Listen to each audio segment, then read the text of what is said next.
ስቹ ምኞቱ ስለነበርሽ አብጌል አለሽ።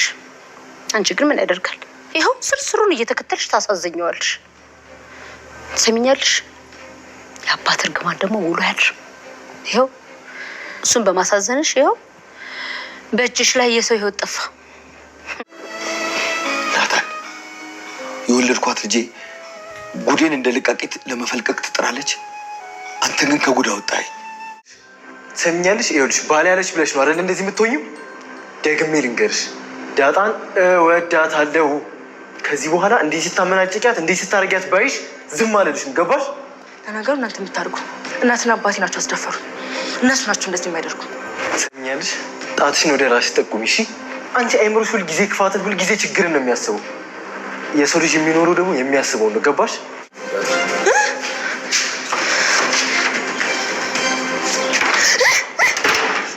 አልዘቃችሁ ማሳያችኋለሁ። ከወሬ ውጭማ ምን አየህ? ከሰነበትንማ ብዙ እናያለን ሲባል አልሰማሽም? በል በል ምግቡ ሳይቀዘቅዝ ብላ። እሺ እናቴ እበላለሁ። ሂጂ እናቴ ሂጂ። አንቺ እኔ ለበግ ነፍስ እንኳን የሚራራ ልብ ነው ያለኝ። ጭራሽ ሰው ግደል ትይኛለሽ?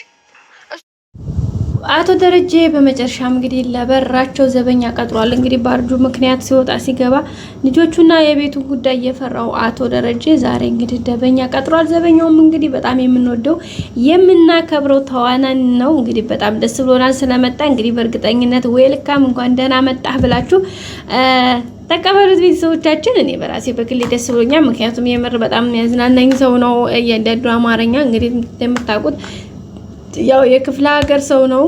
በጣም ነው እንግዲህ የሚመቸኝ እኔ በግሌ ማለት ነው። በጣም ነው ጋስታዲ ማን ነበር ስሙ እዚህ እና በጣም ደስ የሚል ካራክተር ነው እንግዲህ ይዞ የመጣው ዘበኛ ነው።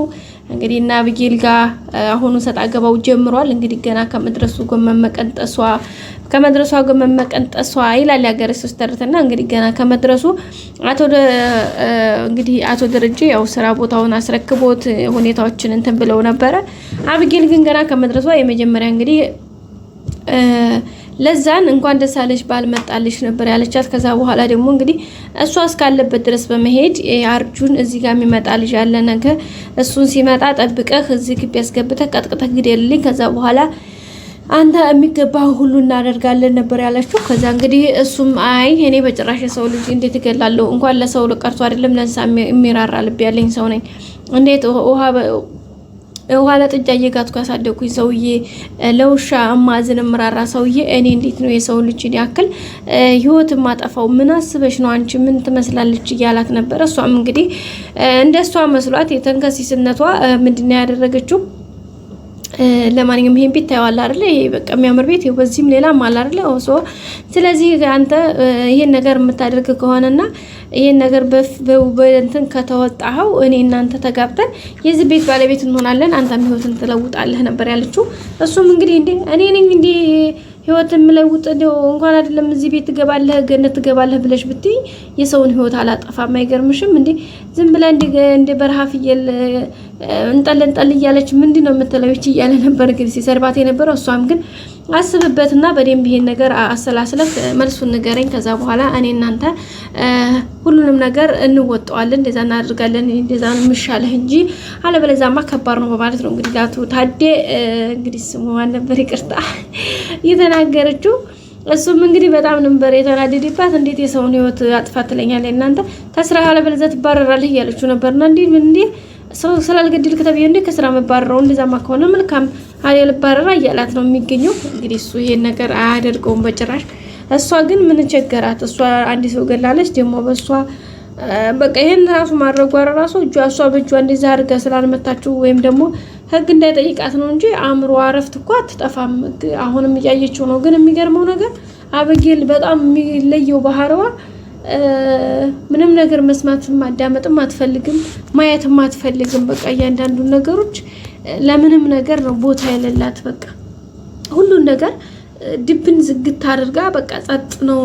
በቃ አይደለ አእምሮዋ እኮ በራሱ ይዘላል፣ ይወርዳል፣ ይወጣል። ምክንያቱም የሆነ ልጁ አፊት ለፊቱ ይመጣባታል፣ በልሟ ትቃዣለሽ ምናምን። እሷ ግን ዋና ያስጨነቃት ነገር ተጠያቂነቱ ያኔ በህግ ተጠያቂነቱ ብያዝ እኮ እንትን እላለሁኝ የምትለው ነገር ነው። ገብቷችሁ አይደለ? ብያዝ ይሄን ያክል ልታሰር እችላለሁ፣ ይሄን ያክል እንትን ልል እችላለሁ፣ ይሄን ያክል እንደዚህ ልል እችላለሁ ነው እያለችው እንጂ ስለሌላ ነገር አይደለም ማለት ነው። ግን ቢሆንም እስካሁን እንግዲህ ያው እንትኗን አላቆመችም። ሌላ ነገር መፈልፈሏን አሁን ድጋሚ ሌላ ወጥመድ ሰዎችን ወጥመድ ውስጥ ለማስገባት አሁንም ደፋቀና እያለች ነው የምትገኘው። በዛ ላይ ደግሞ ዳጣን ከዚህ ቤት ትወጣለች ብላ እንግዲህ አንድ ዲኤንኤ ነበር ስጠብቅ የነበረው። ናታንንም እንግዲህ እየዛተችበት ነበረ። ልትወጣልህ ነው እንኳን ደስ አለህ፣ እስኪ ምን ይበቃ ይሆን እያለችው ነበርና በነገራችን ላይ ናታን ቀድሞ ለካ ይሄን ነገር ስለሚያውቅ ነው አንድ ነገር ልንገርሽ፣ ሌላ ነገር ምንም አልልሽም ግን አትወጣም አላት ማለት ነው። እንዴ ማለት ምን ማለት ነው? እንዴት ትለኛለህ ስትለው በቃ አንድ ነገር ደግሜ የምነግርሽ አትወጣም፣ ዳጣ ከዚህ ቤት አትወጣም ብሎ ነው ያላት። ምክንያቱም ያንን ነገር ወይዘሮ ማርታ ያኖረችውን ነገር እሱ ሂዶ ስለቀየረው ማለት ነው። ቤተሰቦቻችን በዛ አማካኝነት እንግዲህ ነገርዮሹ አቶ ደረጀም ከዛ ከጭንቀት ወጥቷል። ዳጣም እዚህ ቤት ከመባረር በቃ ማለት ዳጣ የሰላም ልጅ እንደሆነች ወይዘሮ ማርታ ብታውቅ አንደኛ ለወደፊት ብዙ ጥርጣሬዎችን ይዛ እንድትጓዝ ያደርጋታል። ሁለተኛ ለምን ይሄ ነገር ተዋሸኝ የሚለው ነገር በጣም ብዙ ነገሮችን ሰርች ይፈልጋል። ይሄን ነገር ሰርች ስታጣራ ደግሞ ሌላ ብዙ ምስጢሮችን ይዛ ትወጣለች እና ለዛ እንግዲህ በጣም ትልቅ አድቫንቴጅ አለው። ጊዜያዊም ቢሆንም አሪፍ ነገር ነው ብለን ተስፋ እናደርጋለን። አቶ ደረጀም እንግዲህ ከጭንቀት ነው በጣም የወጣው። እንግዲህ ናታንን ሳልወልድ ወለድከኝ አንተ ወልዴ ማህፀን የተባረከች ናት፣ ቀሪ ዘመንህን እግዚአብሔር እንግዲህ በቃ ሞላዲ ድልቃ ብሎ የሚያኖር እንጀራ ህይወት ይስጥህ በማለት እንግዲህ መርቆታል። የአባት ምርቃን ይደርሳል ጋይስ። ዳጣን ደግሞ እንግዲህ እኮራብሻለሁ እንድታኮሪኝ በቃ አላ አይደለ እንግዲህ በቃ አላ አይደል በቃ እኔ የምልሽን ነገር ስሚ። የአባቱን ምክር የሚሰማ ልጅ ያተርፋል። ስለዚህ ተረጋጊ እባክሽን እያለት ነው ደረጀ። ምክንያቱም ከአቢጌል ጋር ባለው ነገር በጣም ከባድ ነው። ስለዚህ እሷን እሽሻትኝ እንጂ አትቅረቢያት በጭራሽ። ምክንያቱም እሷ እኔንም ብያት አቀታኝ ይሄ ቁጭ ብላለች። ስለዚህ ስሚኝ ባክሽ ዳጣዬ በማለት እንግዲህ አባቷ መክሯታል። እሷም እንግዲህ አባዬ ችግር የለውም አንተ ያልከኝን ነገር ለማድረግ ሙሉ ፈቃደኛ ነኝ፣ ምንም ነገር ቢፈጠር አብሽር በማለት እንግዲህ ብለዋል ማለት ነው። በዛም እንግዲህ እሷም እሺ ብላ ቃል ገብታለታለች። እንድትክሽኝ አቢጌል እንደዚህ የሰራችኝን በአቢጌል የተካድኩትን አንቺ እንድትክሽኝ ይፈልጋሉ። ጥልቅ ደረጃ ደርሰሽ ማዕረግን ክብርን ባንቺ ማየት ፈልጋለሁኝ በማለት ነው እንግዲህ የነገራት አቶ ደረጀ። እሷም እንግዲህ እሺ አብሽር ብለዋለች። እንግዲህ ያው እሱም ተስፋ እንደጣለባት ነው የነገራት ያለው እና ቤተሰቦቻችን በጣም ደስ የሚል ነበር። አቢጌል ግን ይሄው አሁንም ሌላ ነገር መምዘዟን ማውጠርጠሯን ይሄው አልተወችም።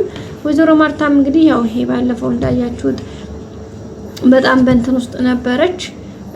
አሁን ግን ጋሽ ደረጀን በጣም ይቅርታ በቃ በጣም ይቅርታ በመጠርጠሬ ብቻ ለራሱ እንኳን ይሄን ያክል ቀስ ሄድ ምን ላድርግ ካንተም ምላሽ ከልጆችም አንፃር ከተለያየ ሁኔታ ሳይ በጣም ውስጤ ብዙ ነገሮችን አወጣወረድና በቃ ለዚህ እንትን አልኩኝ እና በጣም ይቅርታ አድርግልኝ ነበር ያለችው። አረ እንኳን አሁን የሰራሽውን ቀርቶ አይደለም ለወደፊት ለምትሰሪ ሁሉ ይቅርታ አድርጌልሻለሁ።